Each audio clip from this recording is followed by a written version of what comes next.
एक दुखी बहू की स्टोरी कहानी जो आज घर घर की कहानी है।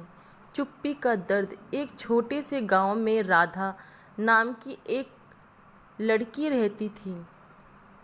वो राधा बहुत ही सीधी और बहुत ही समझदार और उस सपनों से भरी हुई थी। उसके माता पिता ने बड़े प्यार से उसे पाला था।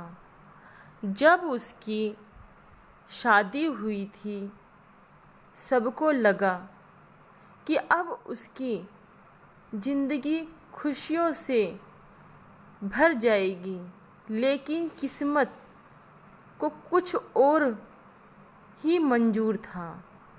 राधा की शादी एक अच्छे परिवार में हुई थी, लेकिन शादी के कुछ ही दिनों बाद उसे एहसास होने लगा कि यह घर उतना भी अच्छा नहीं था जितना बाहर से दिखता था।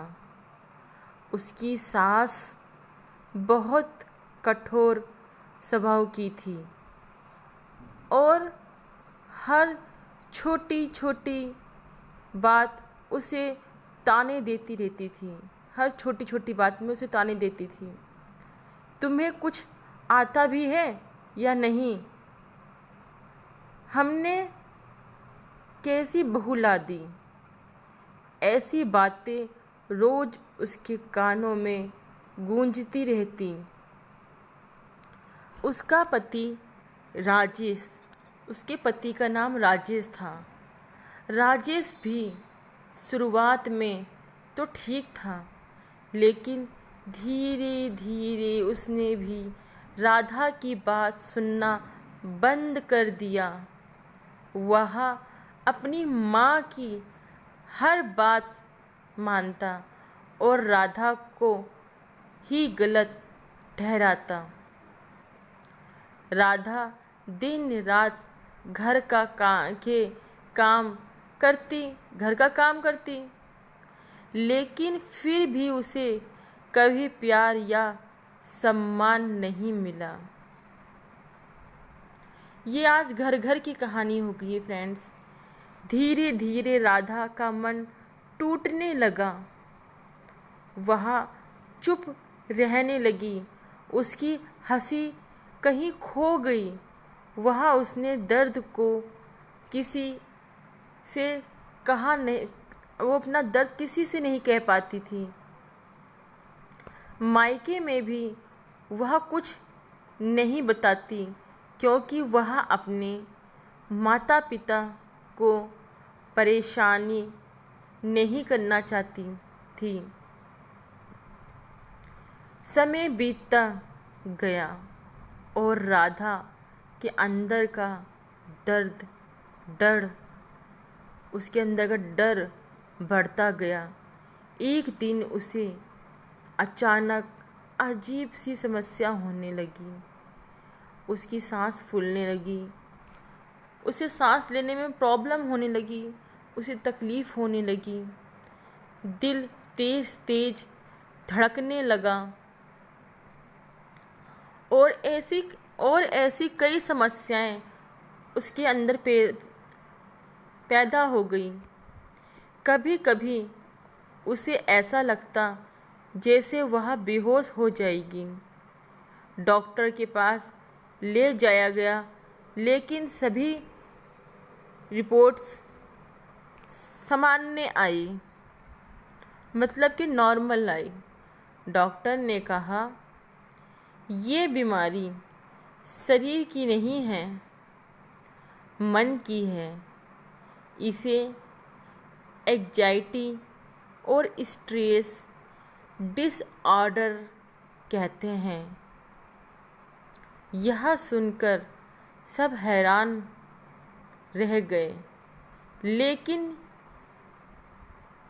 किसी ने ये नहीं सोचा कि राधा के साथ जो रोज हो रहा था वही उसकी बीमारी की असली वजह थी।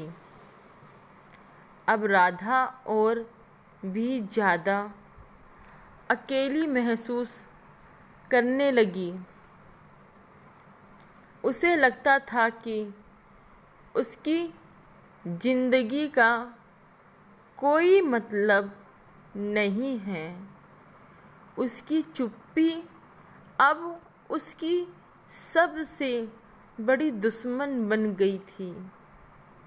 एक लड़की क्या ही कर सकती है, वो खाली चुप ही रह सकती है। एक दिन जब उसकी हालत बहुत ख़राब हो गई, वह अचानक बेहोश होकर गिर पड़ी। उस समय पहली बार उसके पति राजेश को एहसास हुआ कि वह राधा को खो सकता है। राधा मर जाएगी तो फिर मेरा क्या होगा, मैं ज़िंदगी में अकेला रह जाऊंगा। इसलिए वह उसे अस्पताल लेके गया और डॉक्टर ने सख्त शब्दों में कहा, अगर इन्हें प्यार, सम्मान और मानसिक शांति नहीं मिली तो इनकी हालत और बिगड़ सकती है। एक लड़की क्या चाहती है, बस इतना ही चाहती है। वो पैसा नहीं चाहती, खाली सम्मान चाहती है। यह सुनकर राजेश के दिल में कुछ बदल गया। उसे अपनी गलती का एहसास हुआ। वह राधा के पास बैठा और पहली बार उसके आंसू पोंछते हुए बोला। क्या बोला, अब सुनो आप सब। मुझे माफ़ कर दो राधा। उसने माफ़ी कब मांगी, जब उसके शरीर में बीमारियां पैदा हो गई। मुझे माफ़ कर दो राधा, मैंने तुम्हारा दर्द कभी समझा ही नहीं। राधा ने कुछ नहीं कहा, लेकिन उसकी आंखों में सालों का दर्द साफ दिखाई दे रहा था, जो उसकी आंखों से झलक रहा था। धीरे धीरे घर का माहौल बदलने लगा। राजेश ने अपनी माँ को भी समझाया। सास का व्यवहार भी थोड़ा सा नरम हो गया।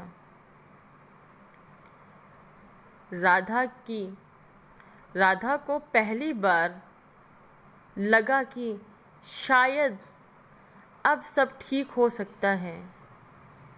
उसने अपने दिल का दर्द बाहर निकालना शुरू किया। कभी रोकर बात करके, कभी किसी से बात करती, कभी रोकर वो अपना दर्द अपने दिल से बाहर निकालने लग गई। लेकिन धीरे धीरे वह ठीक होने लगी। उसकी मुस्कान वापस आ गई, लेकिन इस बार वह पहले वाली राधा नहीं थी। अब वह अपने लिए भी खड़ी होना सीख चुकी थी। अब इसमें क्या सीख मिलती है इस कहानी में, अब मैं आपको समझाती हूँ। किसी का भी दर्द छोटा नहीं होता, खासकर वो दर्द जो अंदर ही अंदर सहा जाता है। प्यार, सम्मान और समझ, ये किसी भी रिश्ते की सबसे बड़ी ज़रूरत है। और सबसे ज़रूरी बात क्या है, चुप्पी कभी समाधान नहीं होती। अपनी बात कहना सीखो, और बात कहना ज़रूरी है, जिससे कि हर लड़की को कोई बीमारी ना हो। अगर आपको ये कहानी पसंद आई हो तो लाइक करो, सब्सक्राइब करो, कमेंट करो, ज़्यादा से ज़्यादा शेयर करो। जय माता की।